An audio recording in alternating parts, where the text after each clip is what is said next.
Hi everyone, welcome to today's episode of the Dough Doctor. I'm your host and baking expert, Chef Colette, and welcome to the kitchen. And hey, if you're watching on the replay, welcome to you too. If you have questions and you're on the live, drop them in the comments below. And if you're watching on the replay, just message me and I'll get those questions answered. So today, we're going to focus on pastry cream because one of our bakers, Cyrus, he and I had a long conversation about pastry cream, and he said something very interesting to me. He said, professionals get it, the rest of us have issues when we're making pastry cream. By the way, again, welcome. Let me know where you're logging on from and what you're baking this weekend. Also, I hope you had a great Valentine's Day, and if you had a wonderful Valentine's bake, or you got some wonderful baking swag for Valentine's Day, let us know in the comments below. So, all right. So again, back to pastry cream, and all the questions from this week's class, for this week's class, I will learn how to speak, were about pastry cream. Especially after I posted yesterday announcing that, of course, we were having a show today because it's the third Saturday of the month. So I got a question from Chef Daniel. I don't know if Chef is on the live right now, but he asked a really good question about pastry cream. He asked flour for the thickener or cornstarch for the thickener or clear gel, aka modified cornstarch, for the thickener.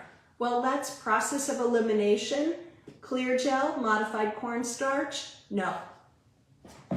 Cornstarch, yes.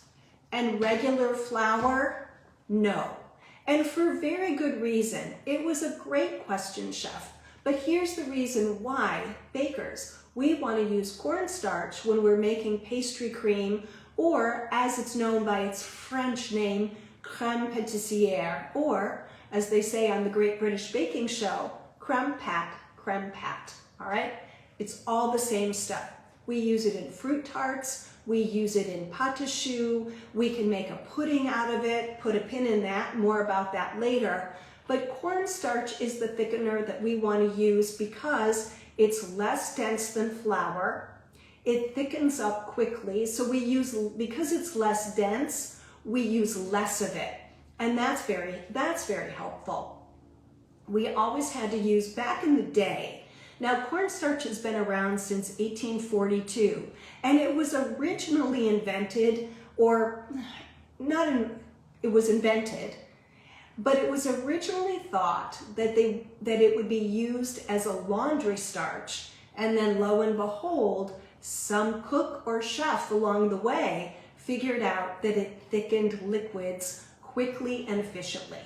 So again, cornstarch, it's been around a while, but it's really found its footing, I would say, in the middle of the last century, pretty much when the Jell-O and the food service companies that were creating pudding mixes and cake mixes really figured out how miraculous it was. All right, so I digress. Not that it hadn't been used before, but it really became popular. Now it's seeing a resurgence with gluten-free. Anyway, all right, so we're going to use cornstarch. A few things though, one thing about cornstarch bakers that you want to know is cornstarch has a thickening window. So what does that mean? That means it's got to come up to the boil and thicken within 3 minutes. Now 3 minutes is the outside. We want it to start thickening as quick as possible, which is why we hydrate it in a cold liquid and then add it to hot liquid, keep it cooking, and get it thick, nice and thick as quickly as possible. After the 3 minutes, the cornstarch bonds on the molecular level break down. They just break. And they don't ever reconnect which is something we have to watch for down the line when our pastry cream is finished. More about that at the end of the demo. But we don't want it to boil and boil and boil and boil, because the bonds will break and we're going to be left with a soupy pastry cream mess. All right? Okay, so that was the first question. We're going with cornstarch. And BTW, the recipe and the tutorials will be on the website Monday morning at bakingwithcolette.com. You'll see a post on Monday announcing that, and there'll be a link in my link tree to get you right to the website. All right, so Chef Daniel done, cornstarch all the way for pastry cream. I mean, unless you're having like a totally vintage moment, but really best results, cornstarch. Second question came from La Cucinera Hermosa, and she asked, when you infuse pastry cream with flavor, when should you try to do that and what should you add? So as we sail into demo, I'm going to talk about that. Now, in the recipe and tutorial and tips and techniques I post on the website on Monday, I'm going to have pastry cream variations. And part of the variations is this infusion of flavor into the liquid that we heat. And it's always milk that we start out with pastry cream. So what we want to do is make a decision. How do we want to flavor our pastry cream? And it can run the gamut. It can be just about anything, but we do have to be careful. When we're infusing flavors, we want to infuse with solids. So what does that mean? That means cinnamon sticks, not ground cinnamon. That means, that's the biggest one. That's the biggest one. That means if we want an orange pastry cream, we will take a peeler and we will take off the rind of the orange and drop that orange in the hot cream and infuse that way. Lemongrass can be infused. You can make a star anise pastry cream. You can make a lavender pastry cream.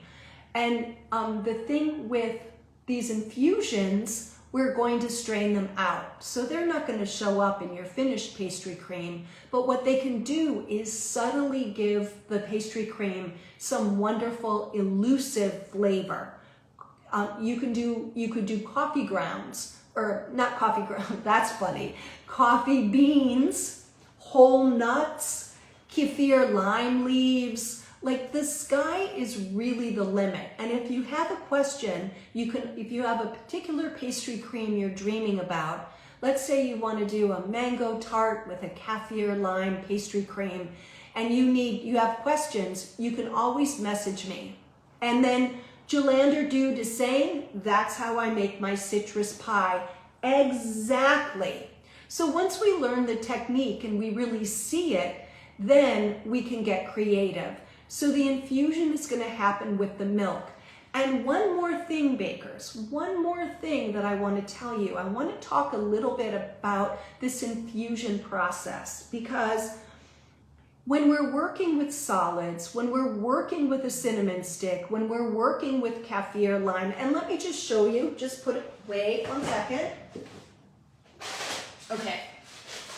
You might be, what is she talking about? So you can find these in Asian markets and Indian markets. Oh my God, they smell so good. So you could make a lime pastry cream by taking your peeler and peeling off the skin of the lime and dropping it into the milk that you're infusing. You could also, if you live near a market where you can get these, kefir lime is a really lovely, elusive flavor. If you do any Southeast Asian cooking, you know exactly what I'm talking about. This can take a curry from, a good curry to a great curry, and it can do the same for our pastry cream. So we're working with solids, right? So the thing is, we get flavor But how do we get flavor? Well, I'll tell you. With infusions, you want to infuse, let's say like the orange or this kaffir lime or cinnamon or whatever it is. We want to heat it up with the cream to a low boil. Then turn off the heat, take the pot off the heat, cover it and let it sit for an hour, and then strain it and use it. And then you'll have more flavor. If you're working with something really subtle, and in my mind, for some reason, hazelnuts are popping into my little pea brain, then like trying to get a naturally subtle flavor, you can actually do your infusion, bring it up to a low boil, cover it, let it cool for an hour, and then refrigerate it overnight and make your pastry cream the next day. And that will really give you, again, if you're working with something subtle, that'll give you the really lovely flavor, all right? And be careful for those of you who are like lavender. Lavender can make product, especially dairy. They have a real affinity for each other. They can make product, lavender can make product taste like soap. Rose petals can do the same thing. And I'm talking food grade rose petals. Please don't go to Trader Joe's and start using regular rose petals or your leftover Valentine's, because those have been sprayed. So we want to make sure to get a rose scented pastry cream that we're using food grade, non-sprayed, all the good things. And that last little bit, we're going to talk about end flavors as well. But I wanted to nail that question about infusings. And basically what I've told you is almost everything you need to know about infusing flavor. And dairy really, because of the fat, really takes to infusions. And just put a pin in this one, bakers. For those of you who like to make ganaches, cream and chocolate, you can infuse flavor in the same way into that heavy cream that you're using to make your ganache, or whatever liquid, because we know we can use other liquids to make ganache. So it's not a lesson about ganache, we're talking about pastry cream. So now I'm going to sail into demo. Now one of my bakers, actually one of my culinary students, had asked a really good question about pastry cream, been having trouble with pastry cream, and it was like, chef, how do I practice it? It really wasn't that specific a question, but just talking about practicing pastry cream. And bakers, you guys know it's challenging when there's something we're making that's giving us trouble and we want to practice it. Well, what are we going to do with the practice? So, pudding. Pastry cream is essentially pudding. So I have a finished pastry cream in the fridge for the last part of our demo, but I'm going to make basically butterscotch pudding right in front of you guys and talk about how I took a basic pastry cream recipe, a little trick that I have that will take your pastry cream from good to great, and I can't take credit for this. I found it in an old baking textbook in the library of Le Cordon Bleu in Pasadena, which I used to haunt like a moldering cadaver. So if I have anybody from LCB in the live, please put it in the comments. That was a wonderful library. Hi Kyla, yep, I just mentioned you. So I just got a message from my wonderful culinary student who was having issues with this pastry cream. So this is how we can practice it, is to make really delicious pudding. You don't have to make butterscotch. I'll talk about more variations. But it's hard. You know, if we were studying watercolor bakers, we could blow through paper and paints and not think about it very much. But because we work with food, we get attached. And it's really challenging to like dump our practices down the sink or compost them. We have a lot of emotional attachment. So as much as I can, because I want you to practice, because that makes us great bakers, are getting those reps in, I'll try to always make sure to give you a landing zone for your practice. All right, so let's get started. Now, right off camera, oh, awesome. All right, off camera, I have the Demon Cuisinart burner. I really want you to see, it tends to get a little on the hot side. So, but I'm grateful.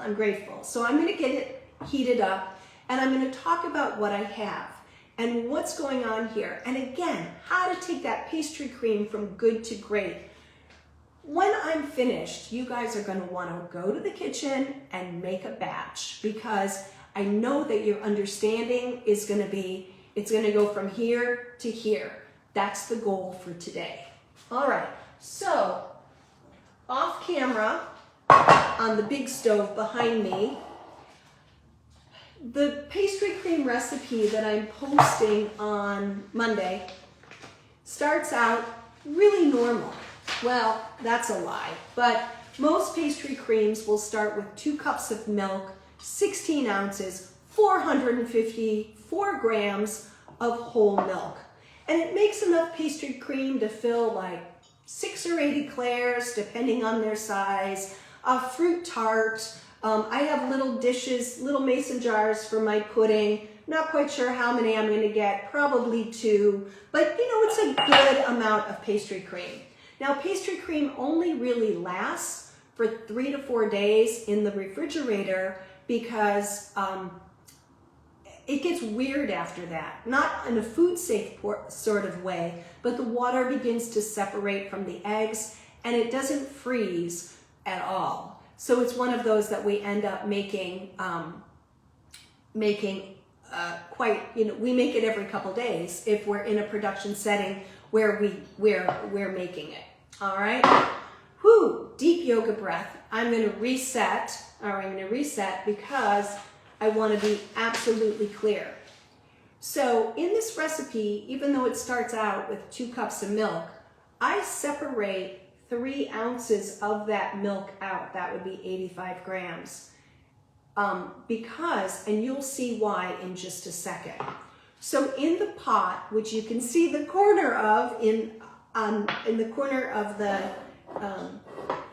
the frame, I have milk and 1 of the 2 sugars. Now, we were talking about infusions, we're talking about flavors. So I'm making a butterscotch pastry cream. So instead of granulated sugar, I'm using light brown sugar.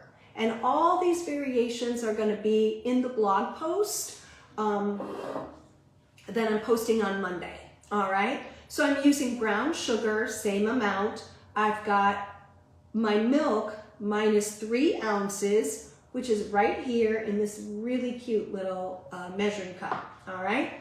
So we're going to bring this up to a low boil and I'm going to whisk it to dissolve the sugar. All right. And while that's heating up, I'm going to deliver a public service announcement about brown sugar. All right.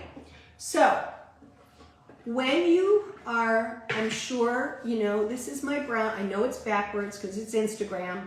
This is my container of brown sugar. And I have off camera, I have all my ingredients on a Metro rack, so everything is super handy and I can grab and go and talk to you guys and go live and demo. But one thing about brown sugar, this is my public service announcement. With your brown sugar, use it all up and refill an empty container. Brown sugar is really sensitive and it clumps up and sometimes it can crystallize and get so hard that you go to make something and those little crystals don't break down. So by using it, all your brown sugar, then dumping in the fresh bag, that will be less and less. And I hear you bakers, You can always pick up too those little brown sugar bears that they sell. They actually work quite well, and then just keep one buried in your brown sugar. All right? Any questions about that, let me know, but it's really, really helpful. The other ingredients, you can add more on top. It's not such a big deal, but I really notice if I do that, if I get lazy, I get into such trouble with my brown sugar. All right, I have tools behind me. I got everything everywhere. We are in good shape. So we're heating this up. I am sorry that the pot isn't glass. I actually looked on Etsy to try to find some old Corning ware from the 70s, but they're really expensive. So, but I have glass bowls, so you'll be able to see everything. So I'm bringing this up to a low boil. And in the meantime, in this glass bowl, I have the cornstarch and the second sugar. Again, I'm doing this butterscotch variation. You can see it's brown sugar. Just gonna heat this up. I don't wanna burn. Sometimes in demo, I've burned my pastry cream, so I wanna be really careful because that is totally embarrassing. And I don't wanna do that. So I'm going to just, first thing I'm gonna do while that's heating up is I'm whisking my sugar and cornstarch together. And actually I'm getting my hands in here because I got some little clumpies of the brown sugar, and I'm going to break those down. Okay, so this is the second sugar and the cornstarch, and this is where the 3 ounces of milk is going. And what this does is, those of you who've had me in class know that I am endlessly complaining about sugar and eggs, the sugar pulling moisture out of the eggs. So by adding a little bit of the milk to the sugar and cornstarch first, we cushion the egg when we add them. Now, another thing is, and I'll have this on the blog post, if you want, so the next ingredient, 4 egg yolks, but if you would like a stiffer pastry cream, you can use 1 egg, whole egg, and 2 yolks. Or if you want a softer consistency, you can use all egg yolks. The albumin protein in the egg white helps stiffen the pastry cream. Just in your minds, bakers, visualize flan, which is made with whole egg, how it can stand up by itself. And then think about a creme brulee that needs a vessel, and we spoon into that to get all that creme brulee goodness. Oh, by the way, making creme brulee is a great way to infuse those flavors because there's so much cream in creme brulee. So you want to mix this well, but I don't have to worry about this sitting like I do if it were eggs, if the eggs and sugar. I'd have to worry about that because sugar pulls moisture out of every other ingredient, so it begins to suck moisture out of the egg yolks, and then we get those little crystals, and it's just a mess. So, all right, now I've got my milk is heating, and I'm going to temper in half of this, and I know this burner, so I'm going to turn it down, and I'm mixing half the hot milk into the egg, and I want to make sure that you guys can see. So here's the deal. Remember I talked about that thickening window? Well, we want this to get as thick as quickly as possible. So you notice the pot, and I'm sorry, it's very hot, and it's off camera, but this is going here into the hot milk, okay? And I want you to be able to see this. I'm going to use the whisk like a spoon. I'm going to let this heat up. without stirring very much, because bakers, when we stir like crazy, whether you're cooking or baking, you are cooling. If you are stirring something like crazy, you are cooling it down. So we don't want to do that. But at the same time, we don't want this to get too lumpy. That could be a problem. Again, we have a 3-minute window, and it's in our best interest to get this boiling as quickly as possible.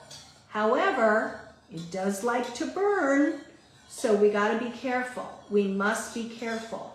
But this is a teaching moment. You can use a whisk like a spoon. And then the second you feel resistance, you know, like in Friends with Joey and the Q-tip, the second you begin to get resistance and you see it thickening, I'm going to turn down the heat a little, and then we're going to whisk like heck. And again, because we're using cornstarch, it doesn't take very long to thicken up, and we don't have to cook it out like we used to have to cook out flour. And actually, I know I've always been of the cornstarch generation. But back in the day,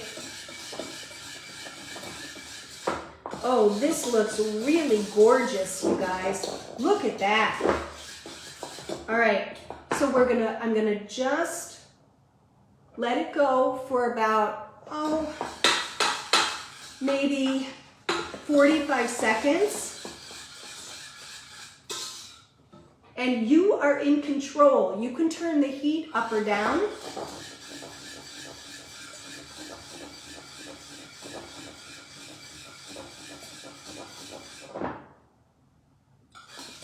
Wow, it's gorgeous. It's really gorgeous. Let's just go another 15 seconds. It's not burned on the bottom, which is amazing with this burner. All right, so I'm going to turn this thing off. Okay, I'm going to get it out of the way so I don't burn myself. And I'm going to grab my towel so I don't hurt my counter. And I'm going to show you what's happening next. I am adding the vanilla extract. We add any flavors that are alcohol-based or flavoring, you know, like, and even like a non-alcoholic vanilla or a non-alcoholic flavoring.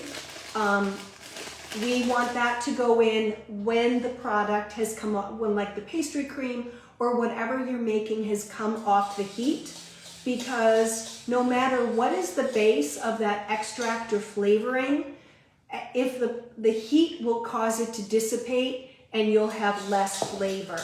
I just threw in the butter as well.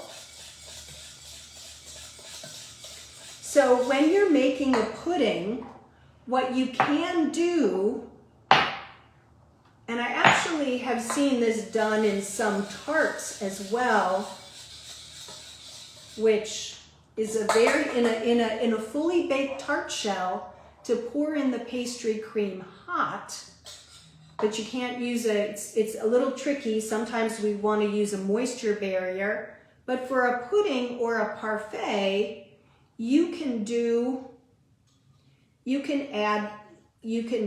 pastry cream like this. Again, for that practice, we do need to get these cold as soon as possible for a food safety thing. Okay, I mean, it's a little messy, but we're live, and you know. And then just for fun, to make it really good, I'm adding some butterscotch chips because I had them. And then I've got some walnuts. I wish I had pecans. So I'm just adding a little bit of texture fun here. I also have some granola. And then I'm going to grab my spatula. And I'm going to top these off, or at least one of them. Maybe I can top 2 of them off. Yep, I think so. Messy, messy, messy, I know. But again, we're live and so much happens when you're live. I've just come to accept it and love it. Things go wrong, but we fix them. All right, so now, let's have a couple more of those gorgeous little butterscotch chips, little walnut on top. You could do crumb topping, you know, just really fun. And then I'm going to get these in the back of the refrigerator. Well, actually, I'm going to clean them up, and then I'll get them in the back of the refrigerator as quickly as possible. And this is, you know how I always talk about ice blankets? Well, maybe not always. I sound like, but I do talk about them. And bakers, if you're doing a lot of production, you might want to invest in some ice blankets, because like I can put these, I could put an ice blanket around them, put them in the refrigerator and get them cold. So hold on, put a pin in that.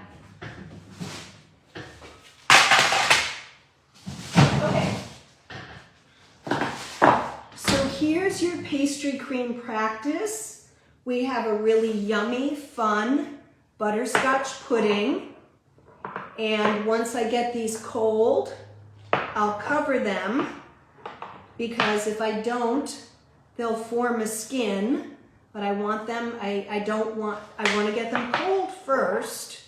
So I'm gonna, give me a sec.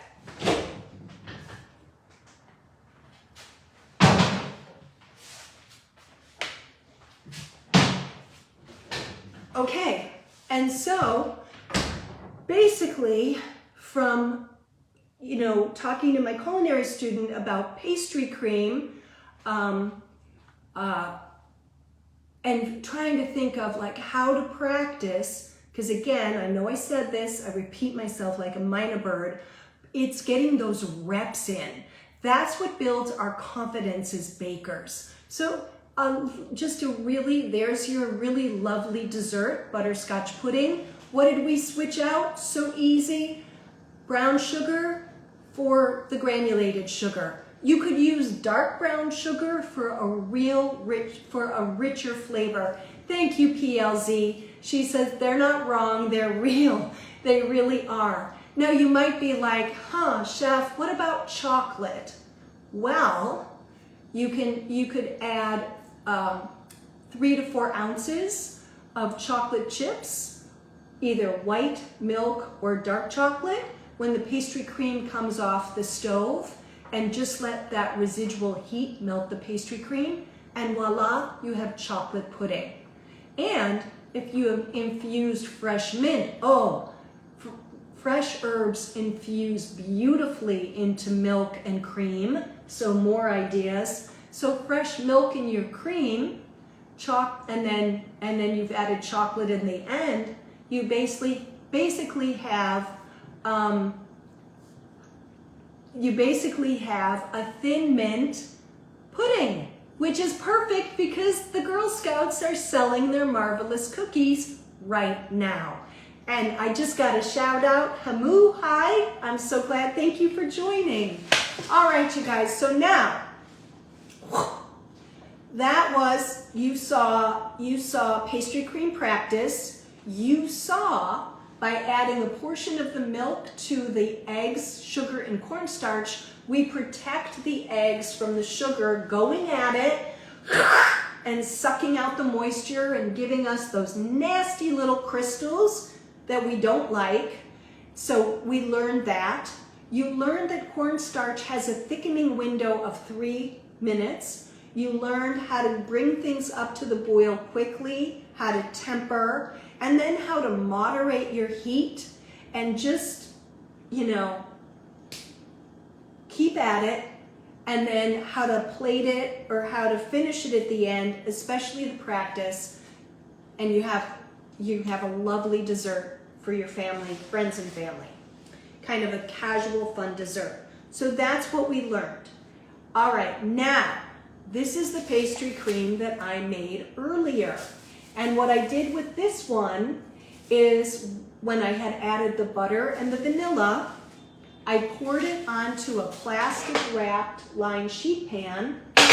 And again, it's going to form a skin, which is why when we're done with the live, I'm going to cover up those babies really quick, the ones I just threw in the refrigerator. And it has stiffened up.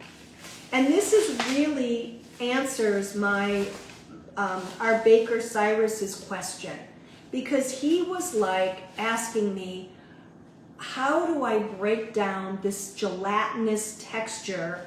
Like, now what do I do with it? So let me show you.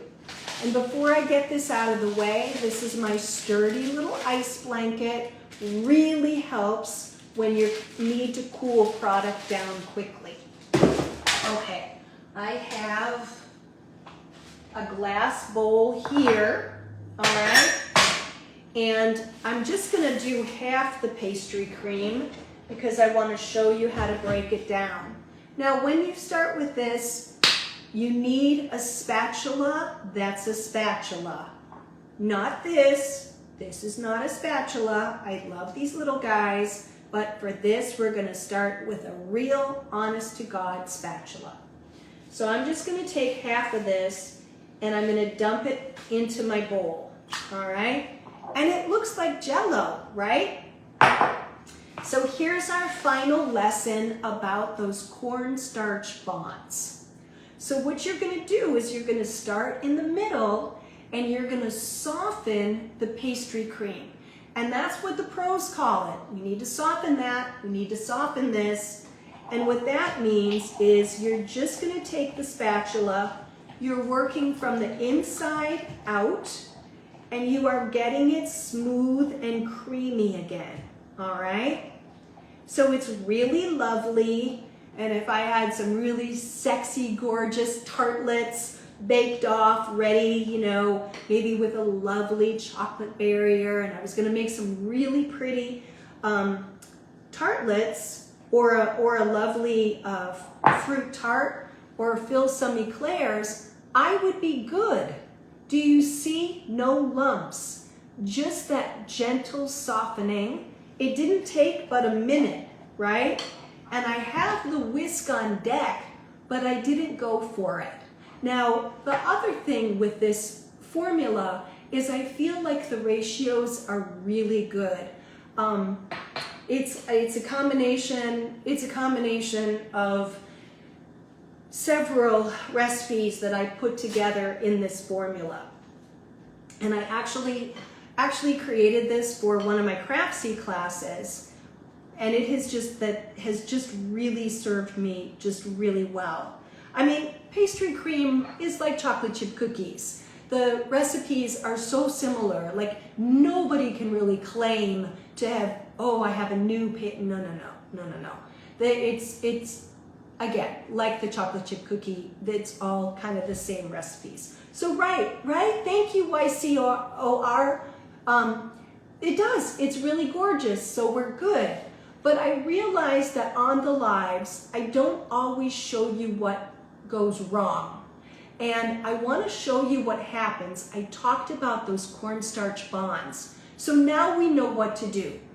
I think you're really clear on pastry cream. The recipe will be posted on Monday, but let's make it go wrong. Let's break these cornstarch bonds, and I want to show you what happens, all right? So I want you to take a mental photograph of how pretty it looks now, right? You're all there? Okay. Beautiful pastry cream. Yeah. All right. Now,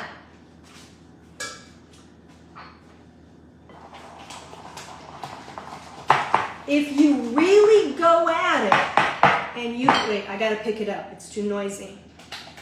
Actually, you really go at it, you guys, and you keep whisking and whisking and whisking, and it doesn't really take too long, you will see it begin to break down. So we have to be careful. We don't want to go too far.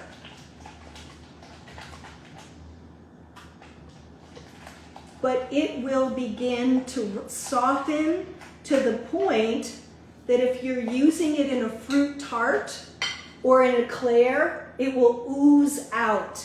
Can you guys see the difference from a few minutes ago?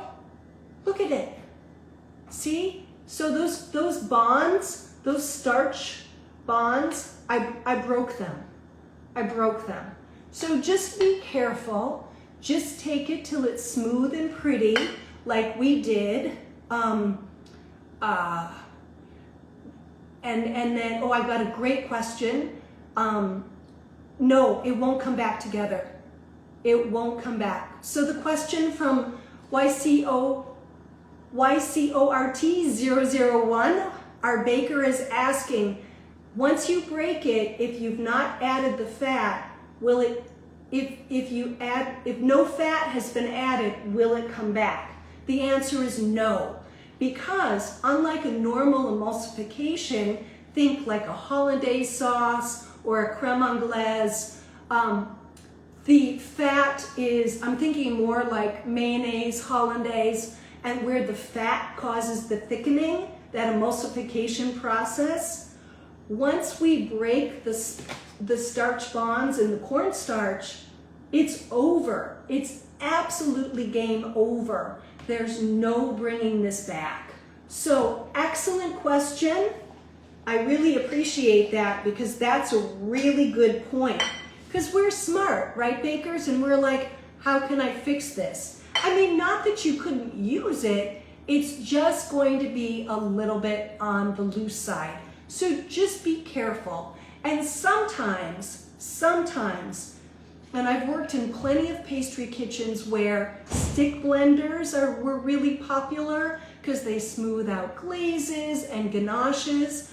Be careful with an immersion blender for something like this. Again, softening by hand where we're really in control is the best thing to do because we can see, oh, okay, we're smooth.